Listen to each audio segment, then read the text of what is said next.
Cet été, je vous emmène retrouver d'anciens épisodes, ceux enregistrés avec des thérapeutes au début de l'aventure de la petite voix.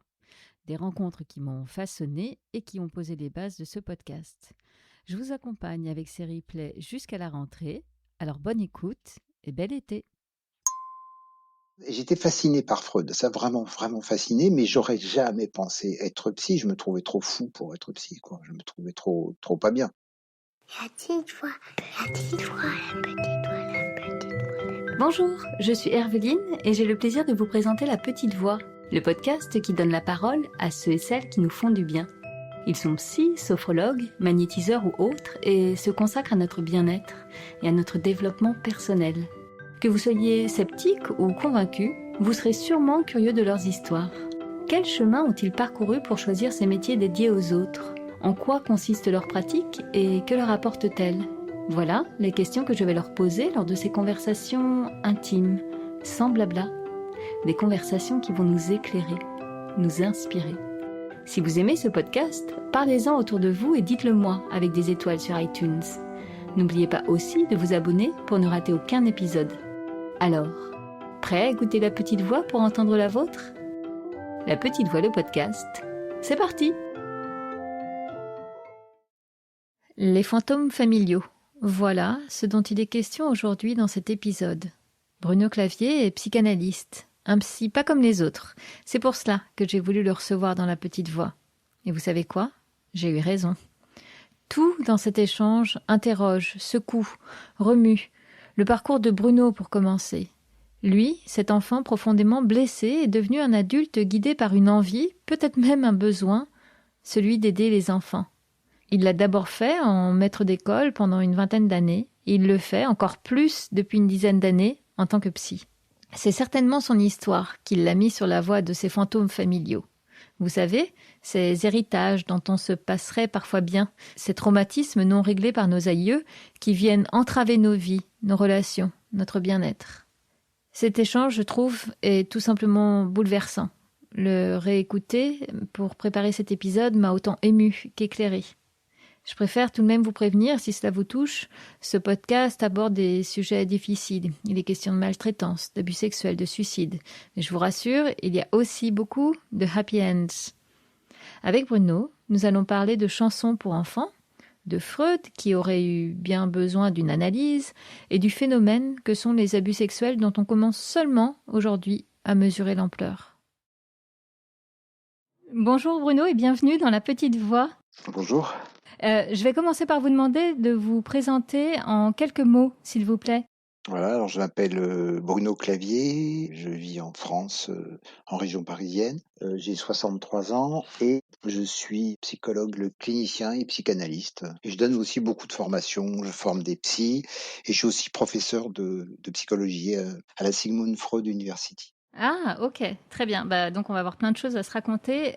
Moi, Bruno, je suis très heureuse de vous recevoir pour plusieurs raisons. La première, et on va en reparler très vite, c'est que il me semble que vous avez pour un psy un parcours assez atypique.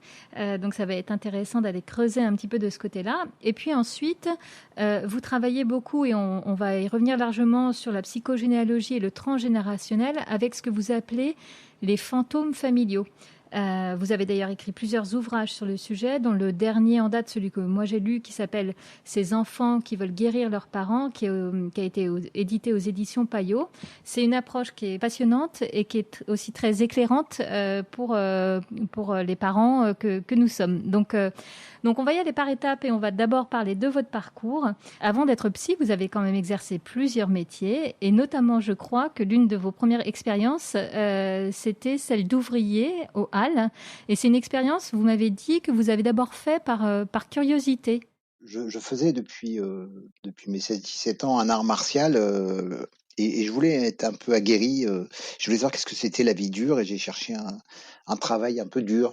Et donc j'ai trouvé par connaissance ce travail-là. C'était au Hall de Rungis. J'avais un camion et pendant 4 ans j'étais livreur de fruits et légumes le matin, 4-5 heures. Ça a été très dur, ça a été une très grande initiation pour moi.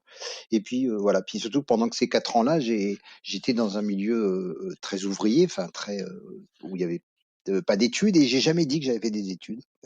Pendant 4 ans, je me suis fondu et c'était très dur parce que j'étais le plus mauvais des ouvriers. C'était pas mon éducation du tout, quoi. Bah, je viens d'un milieu, on va dire, pas ouvrier, qui est plutôt petit bourgeois, si on veut, mais disons où Mhm. j'avais fait des études, j'avais beaucoup lu et tout ça. Enfin voilà, c'était un milieu, pas du tout le milieu où je me suis retrouvé avec des gens qui n'avaient pas fait d'études.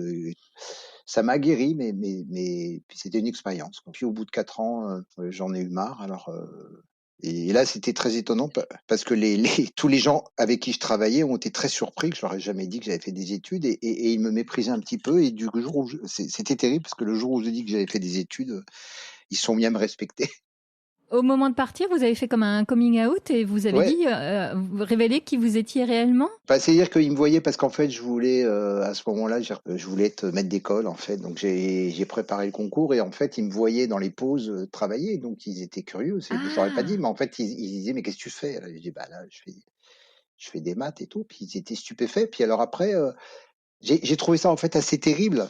C'est que c'est parce que j'avais fait des études, alors tout d'un coup, on s'est mis à me respecter. Ah ouais. J'ai trouvé ça dur, quoi, parce qu'avant, c'était les ben muscles, oui. quoi. Et les muscles, j'en avais moins, quoi. Bon, voilà. Et vous dites donc au bout de 4 ans, vous arrêtez. Vous aviez quel âge à l'époque? Une vingtaine d'années? 24 ans, je crois, 25 ans. Et puis après, et ben là, je suis devenu maître d'école. Ok. Qu'est-ce qui vous a attiré vers ce métier-là?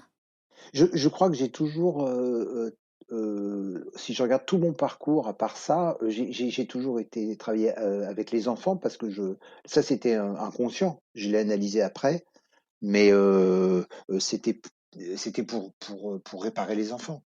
Parce que j'étais un enfant blessé, complètement blessé, et je crois que c'était ça fondamentalement. Puis parce que j'aime le monde de l'enfance, Ok. et je n'aime dans les gens que les enfants. Moi, ce qui m'intéresse chez toute personne jusqu'à la fin de sa vie, c'est quel est l'enfant en lui, quoi. Je connais pas d'adulte, hein, moi, je ne sais pas ce que ça veut dire un adulte. Bon, est-ce que vous connaissez des enfants qui ont grandi quand même un peu malgré tout? Comment on pourrait dire C'est alors? ça. Oui, c'est ça. C'est-à-dire que ce qu'il faut, c'est pas être trop infantile. Hein. La psy, ça sert à pas être trop infantile parce que c'est dangereux d'être infantile. Mais Ouais. il faut pas être infantile, mais il faut rester enfant. Ce qui n'est pas la même chose. Il faut être un enfant à l'âge de raison, par exemple, c'est très bien, un enfant à l'âge de raison, vers 8 ans. C'est très bien. Si tous les gens étaient, si toutes les personnes avaient déjà 8 ans d'âge mental, le monde changerait, hein, mais les gens n'ont pas 8 ans d'âge mental. Moins que ça alors. Ah oui, ah oui, quand vous avez quelqu'un qui est capable de tuer un autre parce qu'il lui a rayé sa voiture, vous voyez bien qu'il y a un problème d'âge mental. Il réagit comme un enfant de 2 ans et demi, 3 ans. Hein, c'est une agressivité qui n'est. Et puis c'est pareil pour la guerre, c'est pareil pour la jalousie. Si vous regardez Trump, j'ai toujours vu un enfant boudeur, quoi, un enfant pas content parce qu'on lui a volé je sais pas, son hamburger et qu'il est pas content, quoi. Ouais, vous en tout cas, vous étiez très sensible à l'enfance. C'est un univers qui vous a toujours plu et vous êtes toujours vu travailler dans ce monde-là. Alors on reviendra peut-être après sur les raisons pour lesquelles vous étiez attiré. Mais donc vous devenez maître d'école. Ouais. Euh, Comment ça se passe cette expérience et combien de temps est-ce qu'elle dure? Elle a dû durer presque 20 ans, je crois, peut-être. Hein. Mais j'aimais beaucoup, beaucoup ce monde-là au début. J'aimais vraiment ça. Et puis petit à petit, je pense que la hiérarchie, tout ce qui est administratif me pesait. J'aimais pas ça.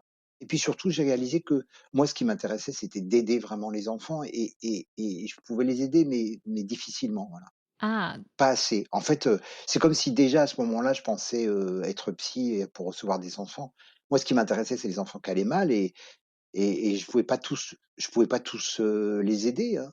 concrètement, est-ce que ça veut dire que vous aviez comme ça une fibre et que si vous sentiez qu'un élève dans votre classe n'allait pas bien, vous alliez vers lui, vous essayiez de discuter déjà avec lui? Bah, bien sûr, c'est ça qui m'intéressait.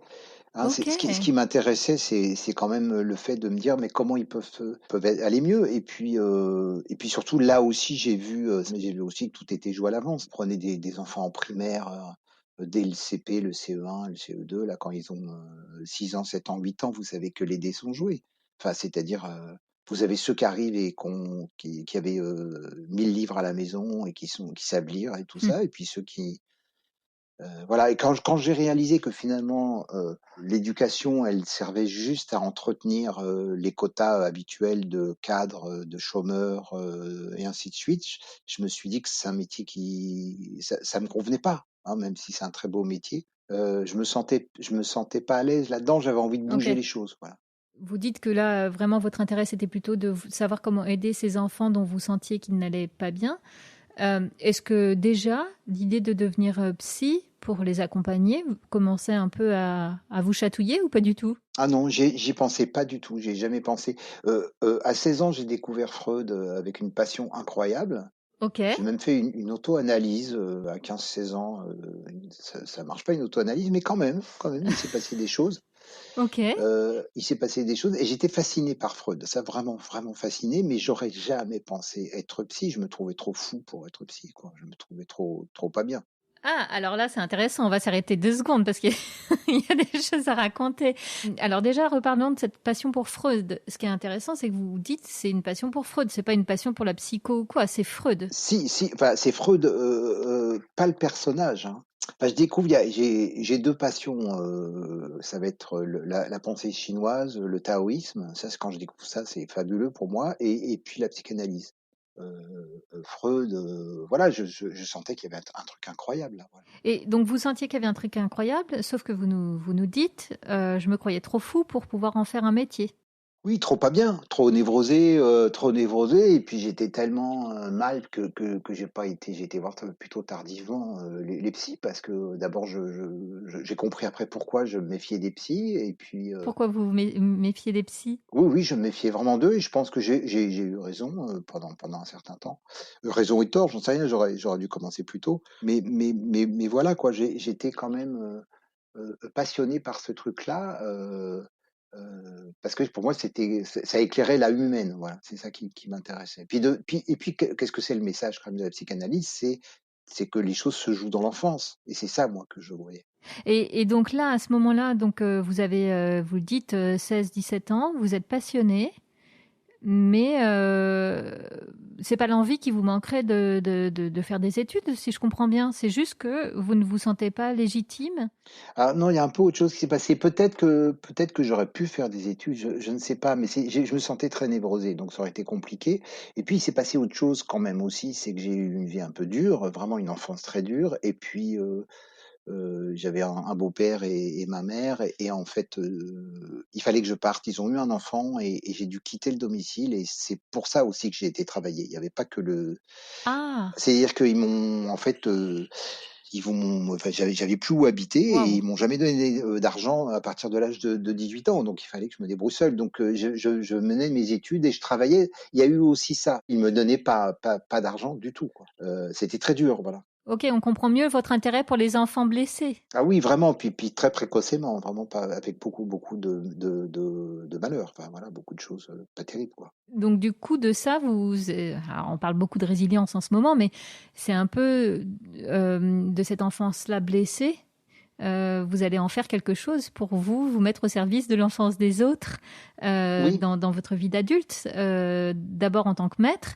On ne l'a pas encore évoqué, mais il y a un passage qui est quand même assez sympathique dans votre vie professionnelle, c'est que vous allez faire de la chanson. Toujours pour enfants, avec ça s'appelait Don Pedro et ses dromadaires. en fait c'est pareil, c'est toujours les circonstances. Et puis j'avais une guitare et tout, et puis j'étais en classe, et j'ai commencé. Comme les enfants n'arrivaient pas à apprendre leur poésie, c'était un cauchemar. Ils y arrivaient pas. Alors je dis, bah, écoutez, je vais la mettre en musique. Et j'ai commencé à faire des musiques, et du coup, quand ils les chantaient, ils les savaient. Et après, ils m'ont demandé sans arrêt de les mettre en musique. C'est les enfants qui m'ont dit, bah, maître, alors on n'y arrive pas, bah, cette poésie, t'as qu'à la mettre en musique. Alors je la mettais en musique.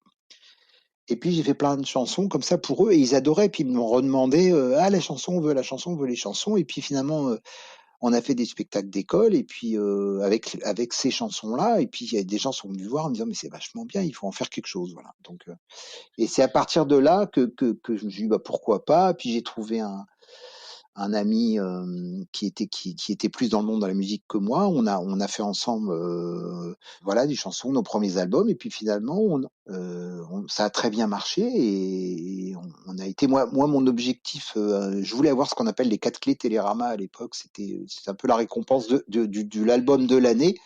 et je l'ai eu 3 fois, donc j'étais très content de ça. Waouh! Ah oui, en effet. Oui, oui, mais c'était très bien, puis on a été quand même très célèbres à une époque et puis là, je suis très content d'avoir fait ça et alors j'étais en même temps instit, et puis C'est après, ça, vous faisiez tout en parallèle, là?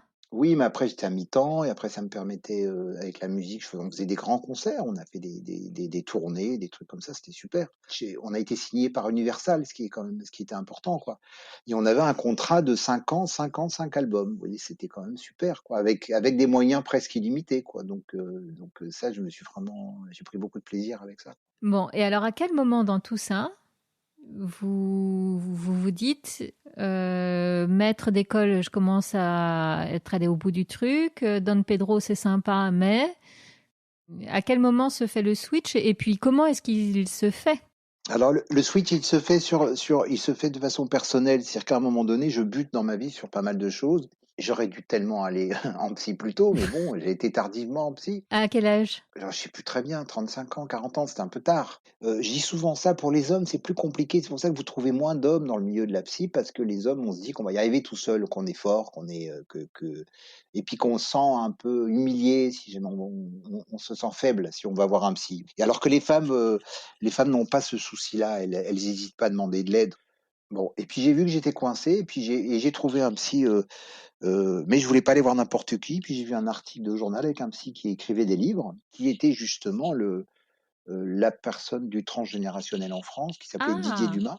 Et donc je me suis mis à travailler avec ce ouais. psy-là, et puis c'est lui qui m'a ouvert. Et puis c'est la première personne qui m'a dit que j'avais souffert. Je crois que j'avais tellement souffert que je ne savais pas que j'avais souffert. Voilà. Pour moi, c'était l'état normal. C'était normal qu'on soit pas aimé par ses parents. C'était normal qu'on soit rejeté. C'était normal qu'on soit, enfin pas bien, quoi. Enfin, pour moi, c'était tout à fait tout ça, c'était normal. Et donc là, au fur et à mesure du travail, vous sentez que ça se débloque, que vous comprenez des choses? Alors beaucoup de choses se débloquent, beaucoup, mais c'est un long travail très compliqué, des choses qui se développent et puis, on se rejoignait. Je voyais qu'il était sensible au taoïsme, moi aussi, Ah, i il faut comprendre, par exemple, que quand j'ai fait mes études à la fac, il y avait un prof de fac, et je vous dis une anecdote, mais c'est pour expliquer ce que ça représente, le milieu psy, des fois, qui est un peu bizarre. Cet homme-là moi je fais beaucoup de tai chi maintenant, et cet homme-là avait écrit un livre sur le tai chi. ouais. Et en même temps, il était prof à la fac de psycho. Et un jour, je le vois dans la cafétéria, je vais le voir, et je lui dis, ah, mais au fait, c'est vous qui avez écrit le livre là sur le tai chi et tout. Et là, en chuchotant, il me dit, ne parlez pas de ça ici. Et là, je me suis dit, mais c'est quoi cette histoire? C'est-à-dire que comment un prof de psycho ne pourrait ne pas s'intéresser au tai chi? Ben non. Hein, c'était un peu comme moi j'ai dit des fois c'est comme des sectes religieuses, c'est ça l'ouverture. Voilà, et donc j'ai misé là-dessus et je suis content d'avoir misé là-dessus parce que du coup ça, je pense que ça m'a ouvert aussi, quoi. Donc là, vous continuez la psychanalyse, donc qui vous suit pendant un certain nombre d'années et qui vous permet de comprendre un certain nombre de choses de votre histoire et de débloquer ce qui avait besoin de l'être. Mais à quel moment, tout d'un coup, ça commence à s'immiscer un peu dans votre tête cette idée de pourquoi pas vous aussi passer de l'autre côté du bureau? Je voulais pas être psy en fait, ce qui s'est passé c'est que il m'a dirigé sur la psychogénéalogie et là j'ai vu j'ai vu, tout le monde a vu que j'étais très doué. Enfin si je veux pas trop me mettre des fleurs, mais là j'avais un truc, c'est je comprenais complètement ce truc-là, quoi. Parce que j'avais une famille de dingues. Bah oui, je venais d'une famille de dingues, donc ça aide.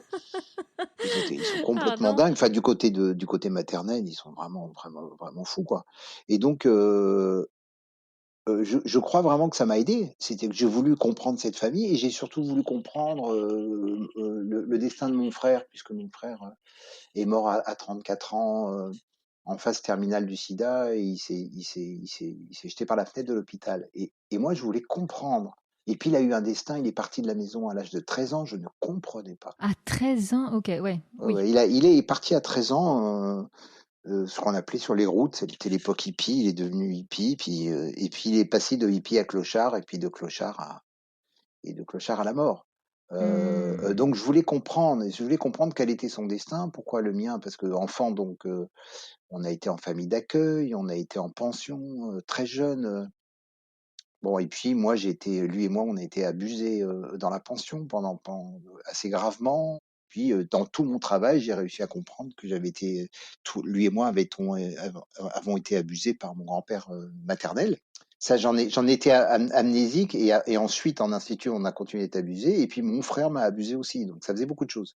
Donc j'en parle parce que ça fait partie aussi du fait qu'aujourd'hui, mon prochain livre est que sur les violences sexuelles et que je aussi atterri là, à cet endroit-là où je m'attendais pas à atterrir, quoi. Et qui correspond d'ailleurs au mouvement général. C'est ça qui est Oui. incroyable aussi, c'est que ça correspond au mouvement social et que ça correspond à tous mes patients qui me parlent que de ça, quoi, maintenant, aujourd'hui. Ouais, vous l'évoquez hein, dans votre livre, le nombre de personnes abusées est certainement bien plus grand que ce que l'on imagine. C'est en train un peu la parole est en train un peu de se libérer, mais il y a certainement un phénomène là dont on n'a pas encore bien pris la mesure.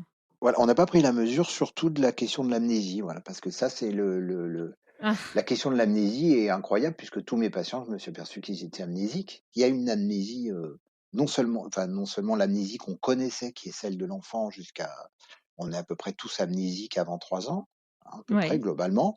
Mais non, il y en a une autre, c'est l'amnésie traumatique, ce qu'on appelle l'amnésie post-traumatique, et que celle-là complique complètement la donne et explique énormément de folie. Donc ça pour moi c'est quelque chose, c'est une révélation quand je découvre ça et on me l'a pas appris. On m'a jamais appris dans mes études à tenir compte de l'amnésie. Or elle est capitale. Et parce qu'en fait, vous, le fait de l'avoir vous-même vécu et les abus et cette amnésie-là, vous êtes malheureusement votre meilleur cobaye pour comprendre ces patients. Bah oui, moi je suis mon cobaye pour mes patients, c'est moi, hein. Alors là, c'est si je peux comprendre, si je crois que si je peux comprendre beaucoup de patients, c'est parce que j'ai été aussi mal qu'eux et là où ils sont, j'y ai été. Donc je connais. Et d'ailleurs, quand vous parlez de l'amnésie, alors, il y a plein d'exemples hein, dans votre livre, mais il y en a un qui est assez frappant. C'est ce père qui vient avec, je ne sais plus si c'est son fils ou sa fille, et qui évoque son beau-père en disant c'était mon sauveur Oui, et j'ai jamais eu vraiment de problème. Et puis en fait, en commençant un peu à discuter avec lui, eh ben en fait non, ce sauveur-là avait abusé de lui, mais au moment où vous le recevez, la première fois, il en a pas du tout conscience. Et pour lui, il en a au contraire une très bonne image de ce beau-père. oui, oui, oui, c'est absolument incroyable parce que la première fois qu'il en parle, mais il parle de sa sœur en fait. C'est comme ça que j'ai compris. Il parle de sa sœur, de la mort il parle de la mort de sa sœur qui est morte jeune et il se met à pleurer en séance. C'est la première séance avec son fils qui était autiste et il pleure et je me dis mais qu'est-ce qui s'est passé? Et puis finalement, elle va révéler qu'elle a été abusée par le grand frère, je crois, par l'oncle, je ne sais Ouais. plus très bien, ou par le grand frère, avant de mourir. Et puis elle lui révèle à lui et à sa femme, et en fait il pleure de ça. Et puis après, et puis moi je regarde un petit peu, puis je me dis mais si elle est abusée par le grand frère, c'était sa demi-sœur. Et je lui dis mais qu'est-ce que c'est que cette famille? Parce que je connaissais justement par moi-même. Je lui dis qu'est-ce que c'est que cette famille où un frère abuse de sa sœur? C'est que il y a quelque chose qui va pas. Je sais qu'il y a toujours un prédateur au-dessus. Et donc je Ah. me dis: «Mais qui est votre beau-père?» Et c'est là qu'il me dit: «C'est mon sauveur». Et puis finalement, il appelle sa demi-sœur, une autre demi-sœur qui lui dit: «Mais tu as été battue par lui de l'âge de 1 an à 7 ans» et il n'avait aucune mémoire. Non, il était martyrisé et tout et après il va retrouver la mémoire pour s'apercevoir que lui aussi avait été abusé par le beau-père. Et je raconte les séances parce que ça a libéré, à ce moment-là, beaucoup son fils autiste, qui était très, très, très autiste, hein. C'est ça qui est incroyable hein, dans votre approche. On voit combien en fait, d'ailleurs c'est le nom du livre, ces enfants qui veulent guérir Eh leurs bah oui, parents. Mais souvent, la pathologie de l'enfant, elle est liée aussi à une histoire non résolue chez le parent. Pardon, du coup là, on a passé un peu vite sur la manière dont vous êtes devenu psy, et puis on est rentré là dans le vif du sujet tellement c'est passionnant.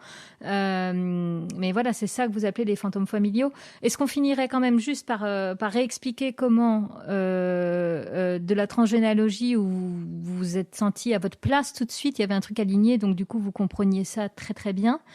Et ben comment après le chemin s'est fait pour que vous aussi, et ben, vous deveniez psy. moi je voulais pas donc, être psy,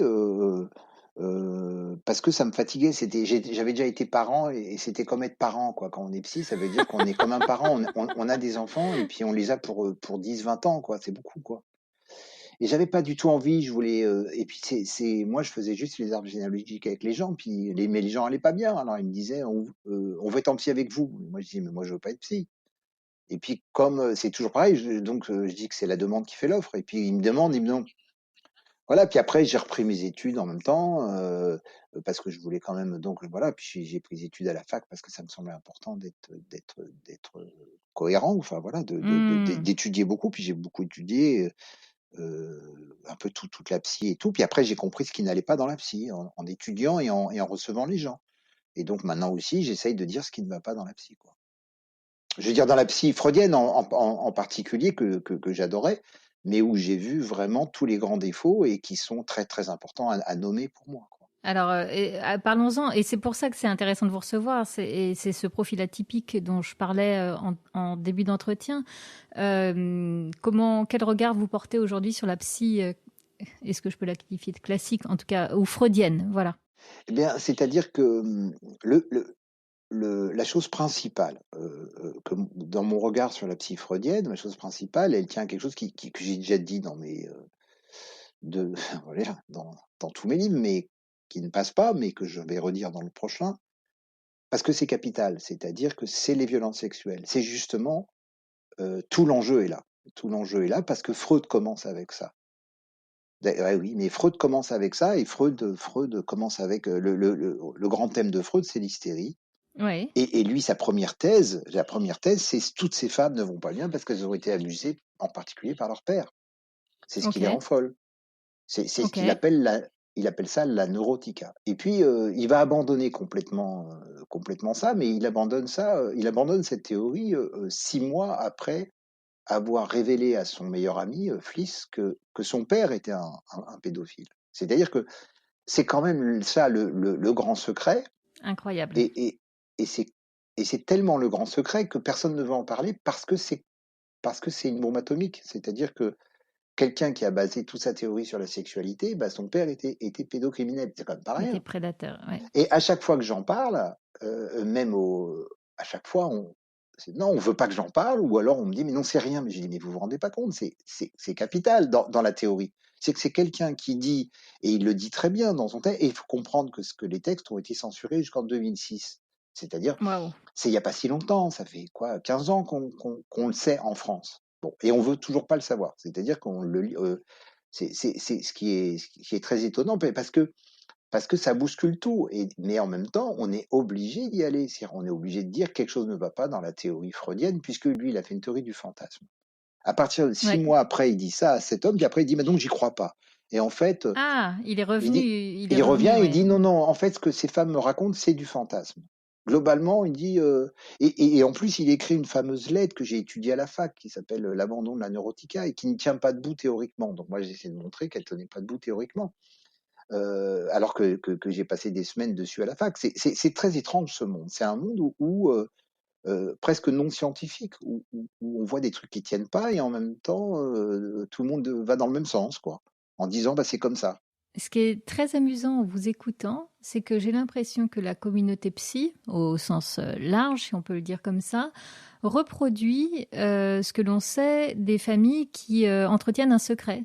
Exactement, exactement. C'est exactement la même chose. C'est grand-père Freud, hein, c'est comme dans ma famille, c'est grand-père Freud, et il faut pas parce que ça bouscule tout le truc. Or, euh, la psychanalyse reste géniale. C'est ça qui m'embête, c'est que tout le reste de la psychanalyse est génial. L'inconscient, la première piste qu'il avait, bah, elle était la bonne. C'est ça qui est fou.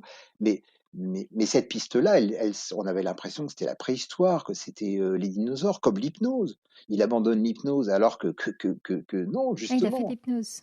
Ah bah, Ok. il commence par l'hypnose et puis il abandonne ça aussi, alors qu'aujourd'hui on y revient, on sait très bien qu'il faut repasser justement en cas d'amnésie, il faut repasser par des méthodes qui permettent de retrouver la mémoire, parce qu'on s'est aperçu que de raconter sur un divan ce qu'on appelle la libre association pendant 20 ans, dans le cas de l'amnésie, ça ne marche pas du tout. Ça ne marche pas. Vous pouvez passer 20 ans, vous pouvez y aller 3 fois par semaine, ça sortira jamais. Donc, il faut utiliser d'autres techniques, c'est-à-dire, c'est ça que j'appelle être scientifique, c'est regarder ce qui marche et ce qui marche pas. Alors après, bah évidemment, ça veut dire que de l'autre côté, vous avez des détracteurs de la psychanalyse qui vont dire, vous voyez, ça tient pas debout. Alors, et c'est dommage parce que en même Eh temps, oui. énormément de concepts sont fabuleux. Donc, bah, je dis, il faut faire le ménage, comme dans une famille. Dans une famille, quand vous avez des sales personnes, et ben faut faire le ménage, c'est tout. Ça veut pas dire que la famille est pourrie, ça veut dire que il faut mettre de l'ordre. C'est comme si vous jouiez dans cette communauté psy le rôle de l'enfant terrible, là, celui qui embête tout le monde parce que c'est un peu le poil à gratter et puis on n'a pas envie de vous écouter parce que ça remet trop de choses en question Mais vous savez, et... c'est pas pour me comparer parce que je suis un petit bonhomme, mais le plus grand disciple de Freud, il en est mort. C'était Ferenczi. Ferenczi n'arrêtait pas de raconter, enfin, ce que je raconte aujourd'hui. Et c'était en 1930, donc il avait tout compris. Il le disait, lui, il l'a compris, il l'a compris. Il écrit un texte, enfin, on va dire fondamental, qu'il écrit peu de temps avant de mourir, et que Freud lit ce texte-là, ça s'appelle La confusion des langues. Et Freud lit le texte et il refuse de lui parler après avoir lu le texte.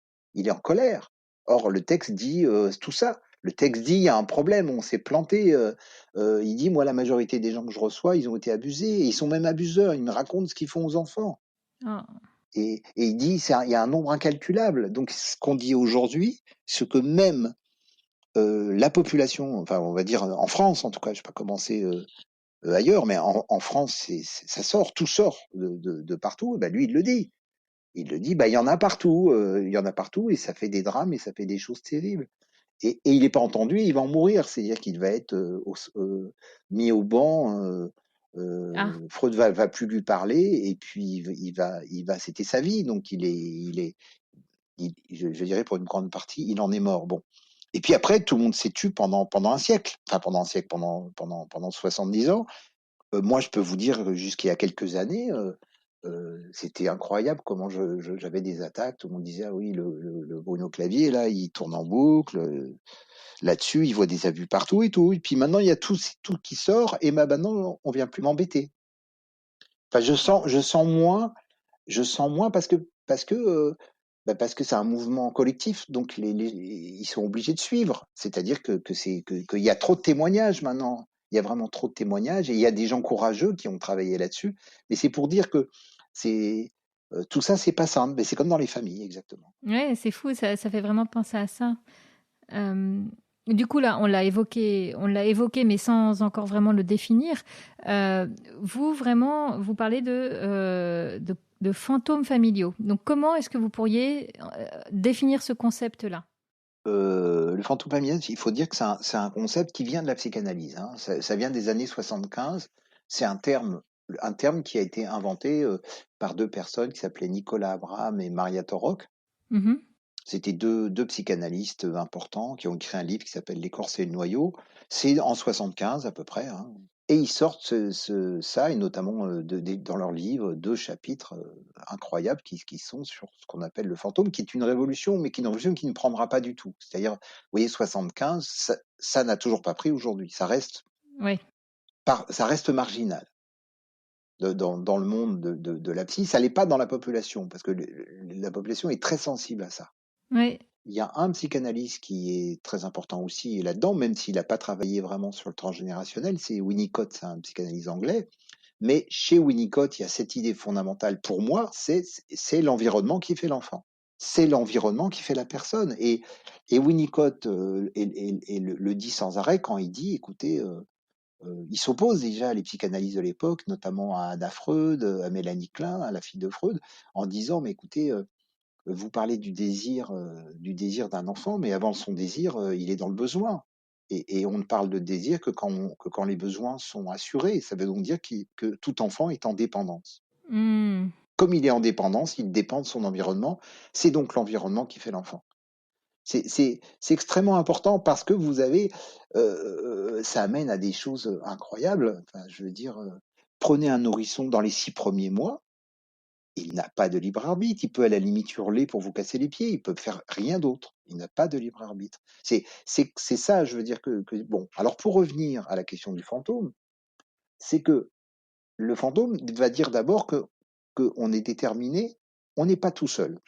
C'est la première des choses. On est inscrit dans une famille et qu'on est donc dépendant de la lignée et de ce qu'il y a eu avant nous. C'est la première des choses.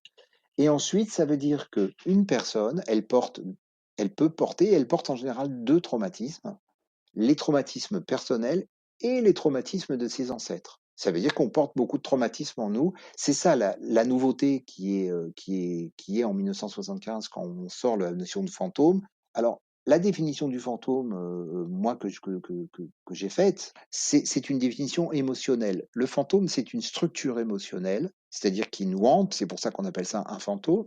Émotionnel, ça veut donc dire que du style de l'émotion négative, la tristesse, la colère, la haine, ainsi de suite. Donc c'est donc quelque chose que l'on porte et qui ne nous appartient pas. Oui, Et qui appartient à nos parents, à nos grands-parents, oui, et qui vient nous agiter, et que cette émotion, elle vient du fait que un de nos ancêtres, alors ça peut être papa, maman, mais ça peut être l'oncle, la tante, c'est là que c'est très complexe, le grand-père, la grand-mère, les arrière-grands-parents, les grands-oncles, et ainsi de suite. Ils ont eu un traumatisme et ils n'ont pas pu le traverser. C'est ça la chose importante, c'est la question du traumatisme. Hmm. Ça a créé une structure émotionnelle fantôme que les générations d'après vont porter. Donc, ça peut être du secret, mais pas forcément du secret. Ok. Il y a un truc formidable dans le livre. Vous démontrez en fait que les enfants adoptés héritent des fantômes familiaux de leurs parents Oui, tout à fait. adoptifs. Donc ça dépasse la biologie là. On est vraiment Tout à fait. Et c'est un enjeu. Alors, je le dis, hein, vous avez une partie de la psy qui dit que c'est fumeux, que c'est ésotérique. Voilà. Moi, je continue à dire c'est de l'empirisme et que je suis scientifique. Moi, j'observe, je regarde et je dis expliquez-moi ça. C'est tout. Ouais. Je prends un exemple. Là, je l'ai mis dans mon livre. C'est un enfant psychotique, hein, avec qui je travaille avec lui depuis pas mal d'années avec les parents. Alors cet enfant qui était donc très très très fou, faisait des choses très folles, mais moi je fais toujours attention, c'est toujours du sens. Tout ce qui est fou a du sens en fait. Hmm. Et alors un jour il vient en séance et il se met à se marteler les testicules.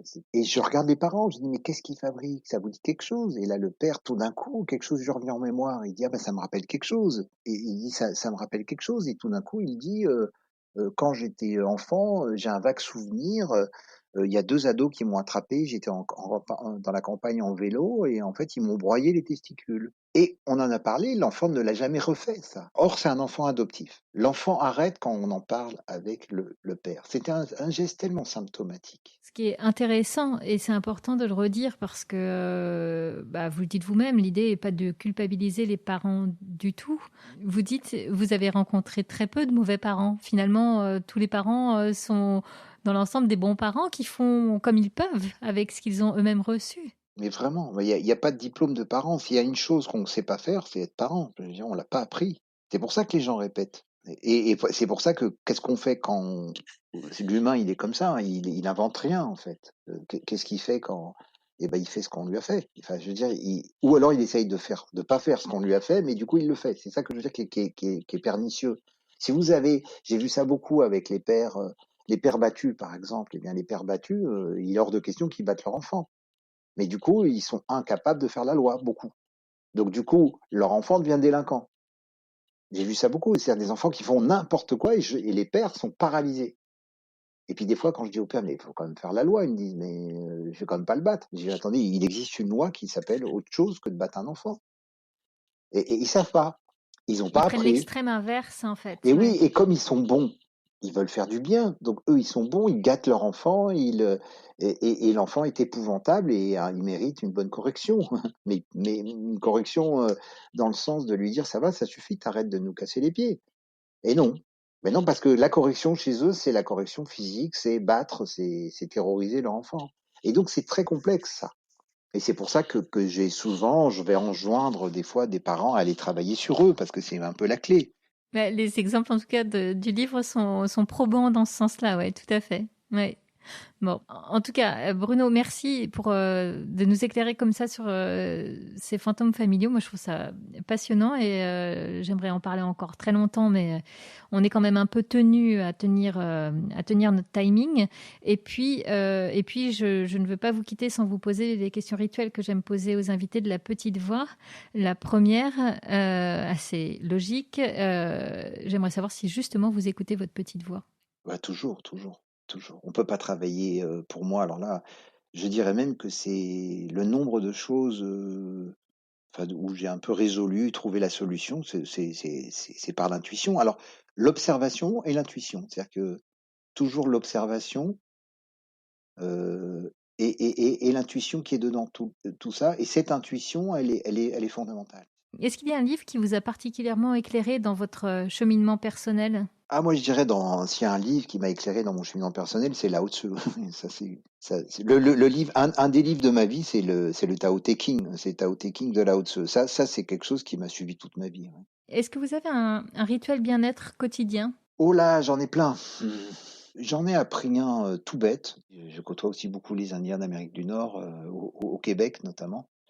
Et il y a un truc qu'ils m'ont appris, puis j'aime bien quand ils le disent avec l'accent québécois, là, il dit souris-toi à ta face. C'est-à-dire, il dit quand tu te lèves le matin, souris-toi à ta face. C'est-à-dire, si je peux, je me regarde dans la glace et je fais allez, fais-toi un sourire.